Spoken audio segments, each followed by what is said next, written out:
All right, gang, more study guide for 1700 part 2. We're going to work the problems 11 through 20.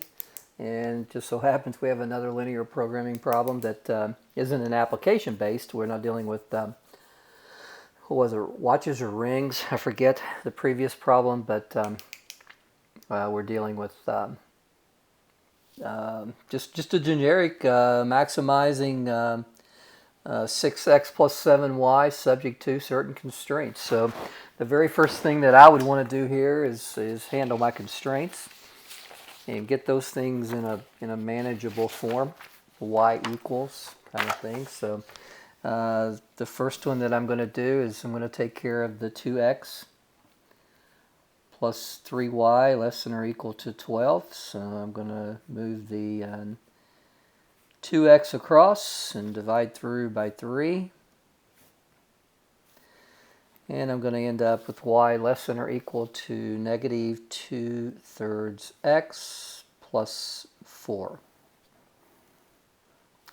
So that's one focus. My other focus is going to be a lot easier.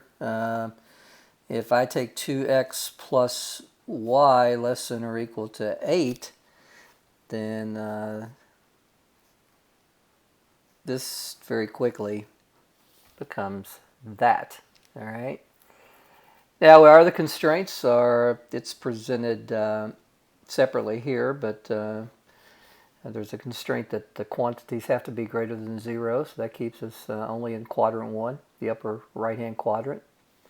So, you know what? Let's do it. First thing, again, I probably want to do is I'd want to come in and look at the x-intercepts and y-intercepts for each. So if I look at my first one, the x-intercept is when y is equal to 0, so that would be 6. And the y-intercept is when x is equal to 0, so that's going to be 4. And when I look at the other, it's easier to look at it in this form than it is where we solved it. So the x-intercept will be 4, and the x-intercept, the y-intercept will be 8. So it gives me an idea of where I need to set my window to graph the functions. I'll tell you what, I'm going to use the other calculator. All right, so kind of more of the same here. So the first thing we have, guys, I hope you, again, have let me teach you something. And one of the things I can tell you about putting fractions in your calculator is put your fractions in percentage, or I'm sorry, put your fractions in parentheses. And if you're not allowing me to teach you anything, then I got nothing for you. So minus 2x plus 8. So everything looks pretty good there. I need to come over and set this accordingly. Now I need to come in and set my window, and for my x and y intercepts, it looks like it's pretty safe to set my x-intercept at 6. And it looks like it's pretty safe to set my y-intercept around 8. All right, so let's graph it, see what happens.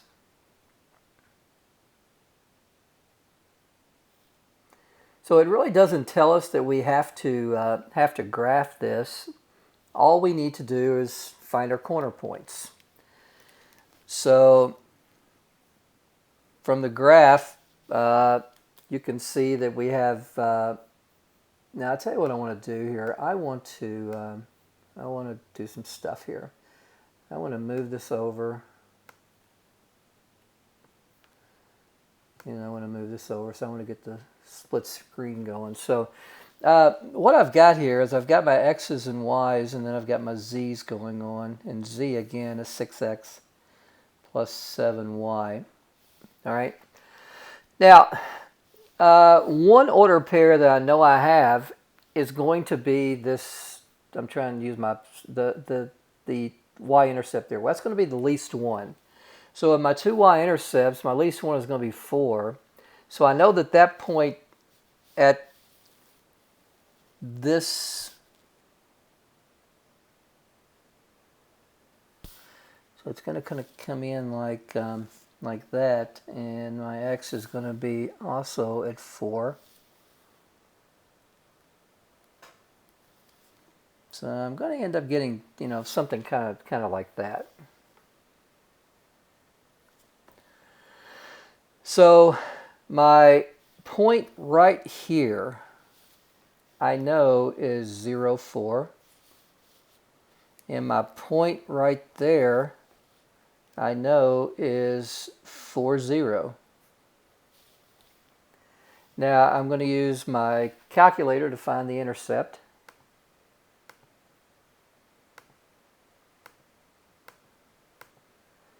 And that looks like it's 3, 2. Now I put the information in. We can do a lot of mental arithmetic here. 6, small numbers. So when y is 4, we get 28. When x is 4, we get 24. And when x is 3, we get 18. And y is 2, we get 14. 32. So guys, our optimal solution here is when x is 3, y is 2, and our optimal value is 32. So that looks like that happens for question, or for answer A. Now, the next one is graph the solution set of the system of linear inequalities and indicate whether the solution region is bounded or unbounded. And guys, something happened. I don't understand. The answers here all turned out to be unbounded. And the graphs all turned out to be the same. I'm going to work this problem and show you what it should be. So I'm going to just kind of, I'm going to focus in on this just a little bit. All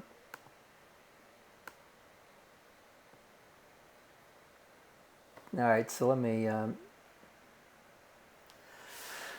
so the answer itself isn't given in A, B, C, or D, so I'm just going to show you what would happen. So, gang, what we would do, we would come over here and this is a pretty cool situation when you get that it's already solved for you. So I'm going to go negative 3x minus 3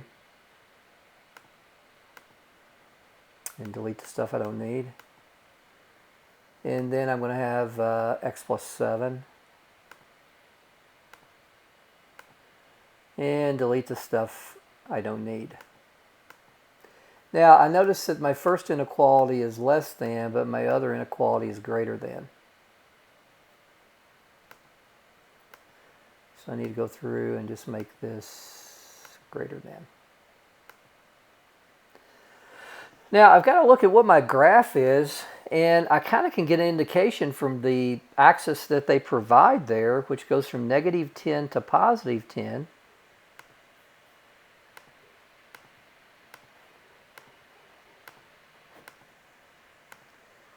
On both the x and the y axis.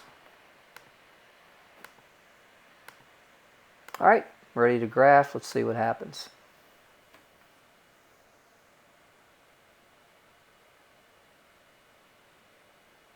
So the solution set should be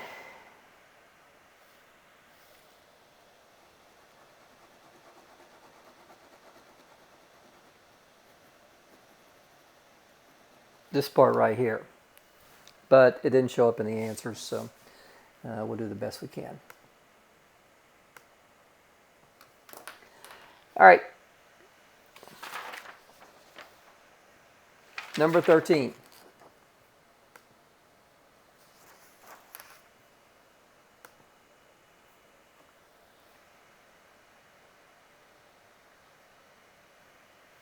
So the company makes 3 chocolate candies, cherry, almond, and raisin. Matrix A gives the number of units of each ingredient in each type of candy in one batch. Matrix B gives the cost of each ingredient, dollars per unit, for suppliers X and Y. What is the cost of 100 batches from supplier X? All right, so what we got to think about, we've got these two matrices, A and B, that we've got to think about which one makes sense. Well, if we multiply A times B versus B times A, do the products exist? First of all, and then secondly, we got to think about, does it solve the problem we need? Now, A looks like it's a 3 by 3, and B is a 3 by 2. Those two numbers are the same, creating a 3 by 2 matrix. So that does have a product that exists. B is a 3 by 2. A is a 3 by 3. So product does not exist. So we're focusing on A times B. So let's just go ahead and put these matrices in our calculator. Guys, I'm going to scroll in a little bit here to get a better picture. And I'm also going to use a different calculator. I'm going to use this calculator right here. Now that might be a little bit too much, you know, as I scroll in. So, guys, stop me. Write these down. But so I'm gonna get out of here. Go over here and create a couple of matrices.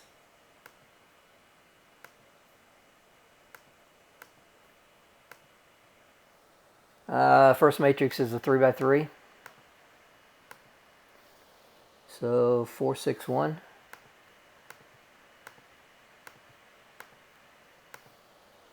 Five, 3, 1.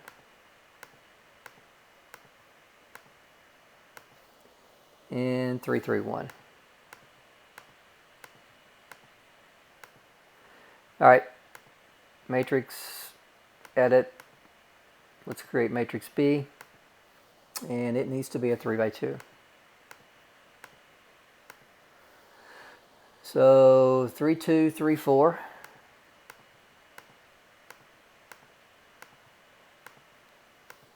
2, 2. All right, now first thing I want to do is I want to quit this, and I just want to multiply A times B.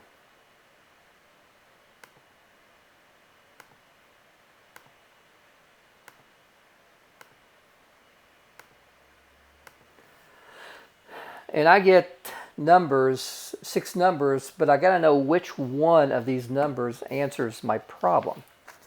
Now, this is where I got to look at my labeling, okay? Now, matrix A has sugar, chocolate, milk, and cherry, almond, raisin.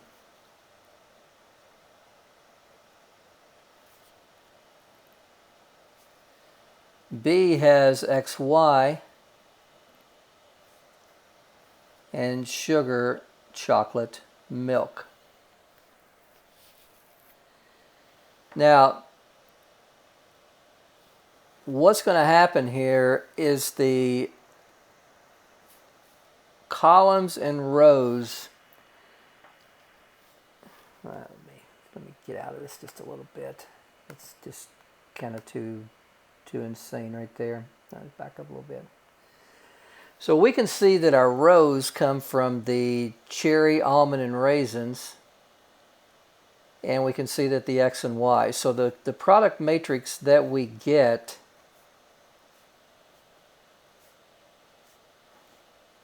looks like this. Gets our rows from our first matrix. Guys, I'm writing stuff and it's off the screen and you can't see it. It gets the rows from the first matrix and it gets the columns from the second matrix. Well, the question that we want, what is the cost of 100 batches from supplier X? Well, our matrix turned out to be what?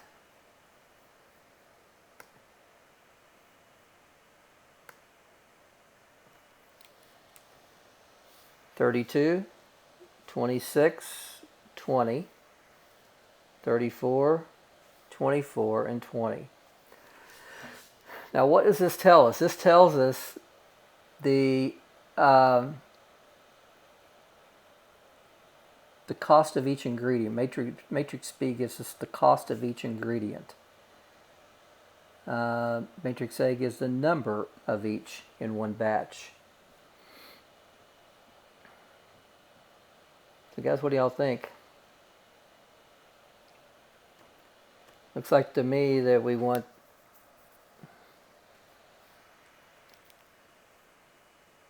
again, I'm over here writing, and it looks like to me that we want, again, what, 100 batches. So we have 32 plus 26 plus 20.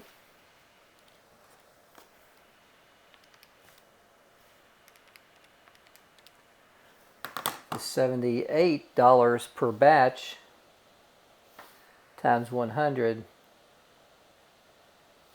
gives us $7,800.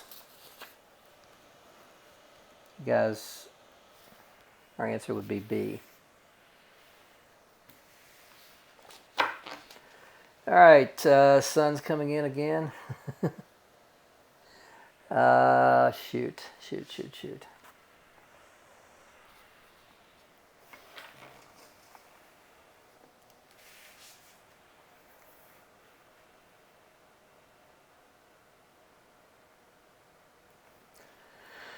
All right, these problems should go a lot faster, actually.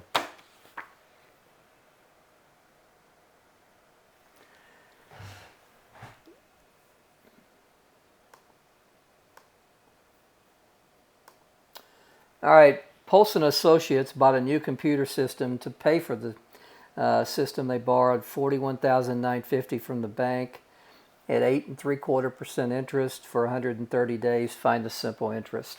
Well, guys, that's the kind of problem you like, because it tells you simple interest. It tells you the formula that you're going to use. So we know for this problem we're going to use I equal PRT. So they borrowed $41,950. The interest was 0.0875, and they did for 130 days. But remember, time always has to be in years.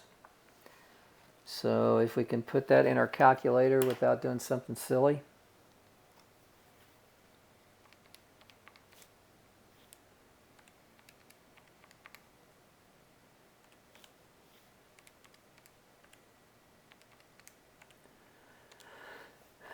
And that's what I get.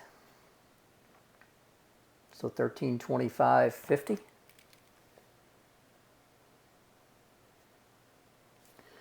So 1325.50 is C. The next one, if $3,000 is to be saved over 25 years, how much should be deposited monthly?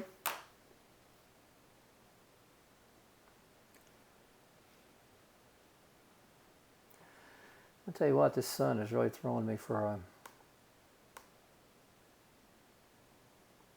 All right, so number 15.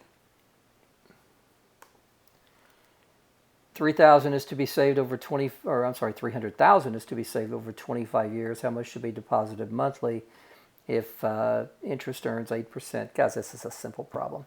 Very simple problem. So, well, it's simple with your calculator. It'd be insane if you didn't have... So we want compounded monthly over 25 years. We have an interest rate of 8%. We want to know how much is deposited monthly, so we start out with nothing. We'll let that be a placeholder, and we want to end up with $300,000. Periods per year, compounds per year, or monthly, because that's how much we're putting in per month. So let's go back and see how much that needs to happen. So $315.45.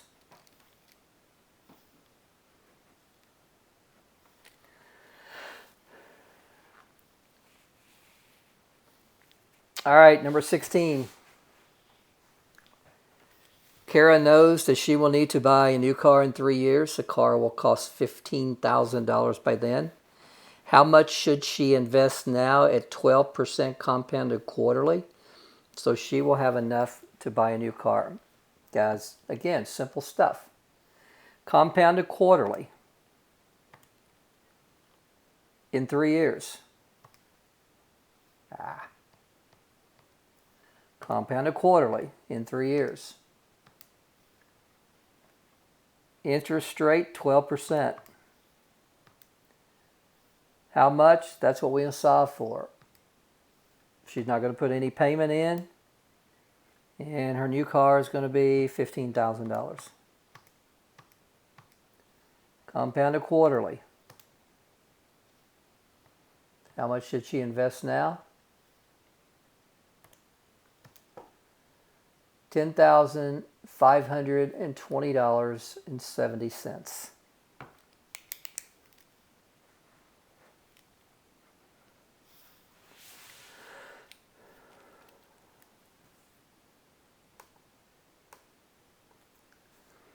Which is D.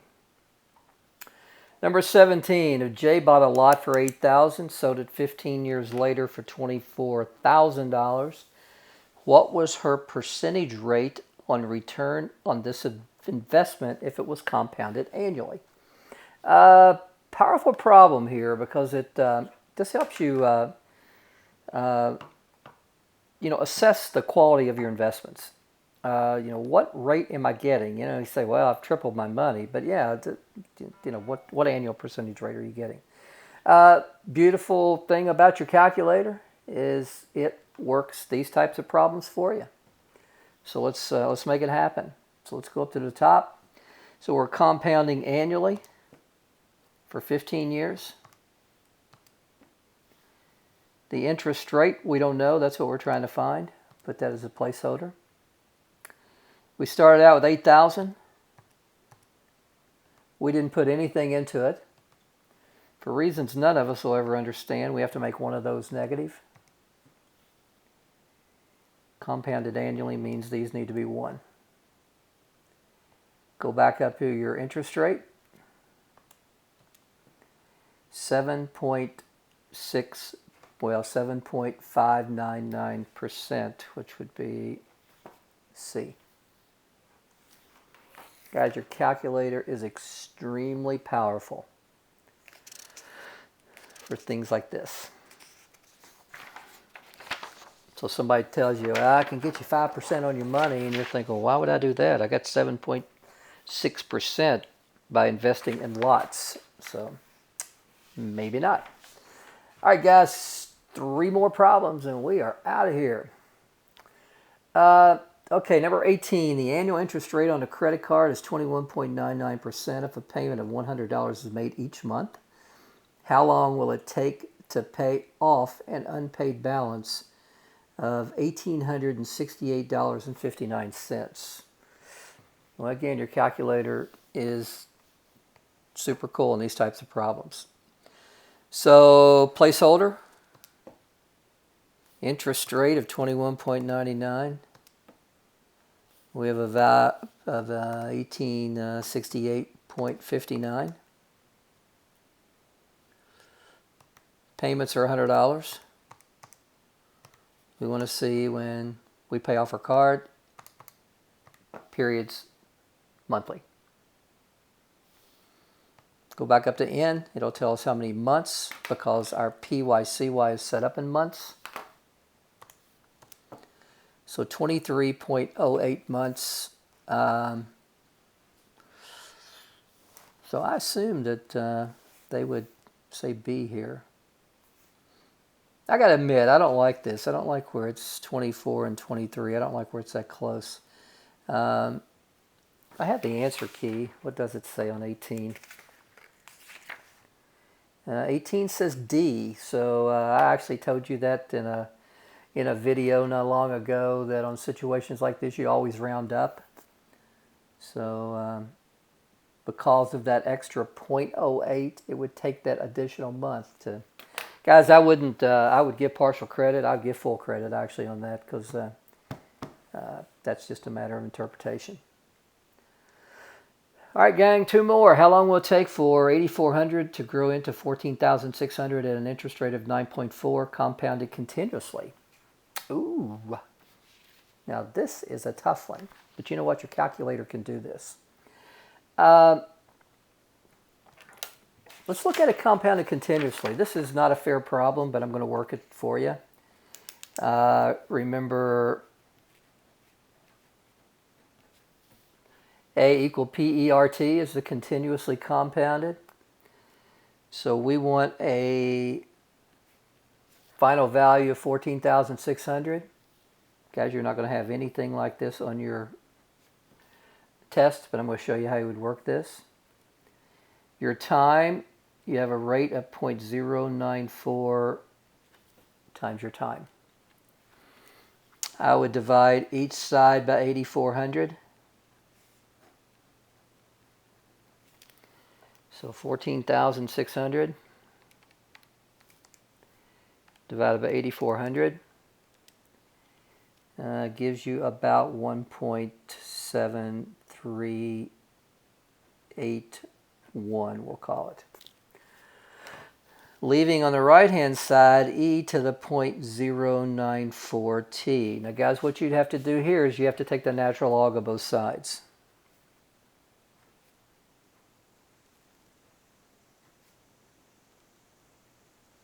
If you don't want to watch this, all you care about is just preparing for the exam, you can fast forward and it won't hurt you at all. So on the left-hand side, we have the natural log of 14,600 over 8,400. The natural log of E is just the power. So divide by both sides by 0.09. So gang, if we can put the natural log of 14,600 divided by 8,400 in our calculator and divide that by 0.09, we get an answer of 6.14. And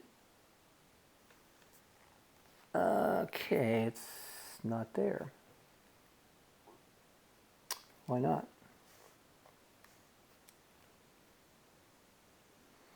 Round to the number of years.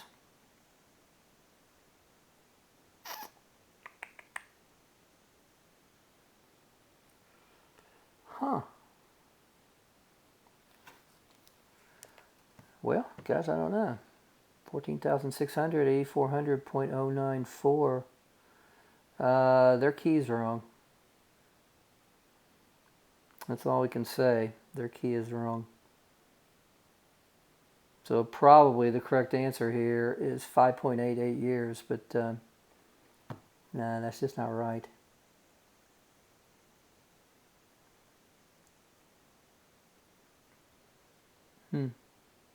That's really weird. I'll tell you what we can do. We can play around with it. We can take the 8,400 times E raised to the 0.094 times X. And we can look at the graph and we can run our window is going to be years, so we can go from 0 up to, say, you know, it ranges from 0 years up to 58, so let's just go up to 60 years. And Y is our amount, so we can run that from 0 up to about 15,000.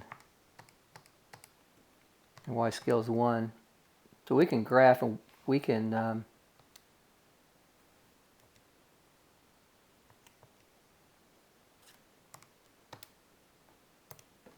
get a look at our graph. And we can see that there is no way it's going to take 58 years because that would be way off the chart. So we can get rid of it.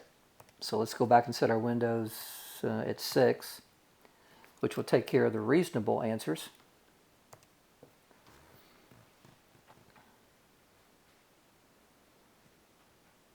And let's go in and just put some values in.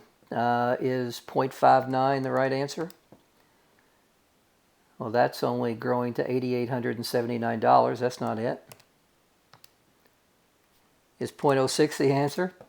Well, that grows to $84.47. We're wanting to see where it grows to $14,600. Let's put in 5.88. $14,598. Let's put in, what did I get a while ago? I got 6.14.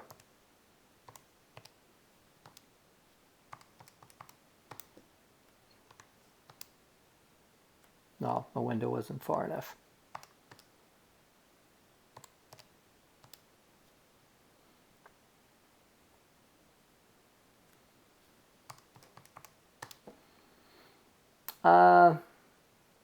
All right, that went a little far. I don't understand it. I must have done a typo someplace, or there's $8,400, 14,600, 8,400. Oh, I see what I did. I divided by 0.09 instead of 0.094. So, don't you love it when your professor has a bozo moment? So let's divide that by 0.094 instead of 0.09, 5.88, just like it's supposed to be. Oops. All right, first mistake ever. Not really. All right, gang, final question.